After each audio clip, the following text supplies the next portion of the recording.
حسین بن عبد الرحمن نے عبداللہ بن ابی قتادہ سے، انہوں نے اپنے باپ سے کہا، ہم خیبر سے لوٹ کر نبی کریم صلی اللہ علیہ وسلم کے ساتھ رات میں سفر کر رہے تھے۔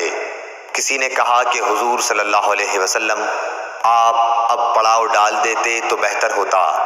آپ نے فرمایا کہ مجھے ڈر ہے کہیں نماز کے وقت بھی سوتے نہ رہ جاؤ۔ اس پر حضرت بلال بولے کہ میں آپ سب لوگوں کو جگا دوں گا۔ چنانچہ سب لوگ لیٹ گئے اور حضرت بلال نے بھی اپنی پیٹھ کجاوہ سے لگا لی اور ان کی بھی آنکھ لگ گئی، اور جب نبی کریم بیدار ہوئے تو سورج کے اوپر کا حصہ نکل چکا تھا۔ آپ نے فرمایا، بلال تو نے کیا کہا تھا؟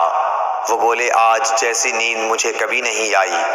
پھر رسول کریم صلی اللہ علیہ وسلم نے فرمایا کہ اللہ تعالیٰ تمہاری ارواح کو جب چاہتا ہے قبض کر لیتا ہے اور جس وقت چاہتا ہے واپس کر دیتا ہے۔ اے بلال اٹھ اور اذان دے۔ پھر آپ نے وضو کیا، اور جب سورج بلند ہو کر روشن ہو گیا تو آپ کھڑے ہوئے اور نماز پڑھائی۔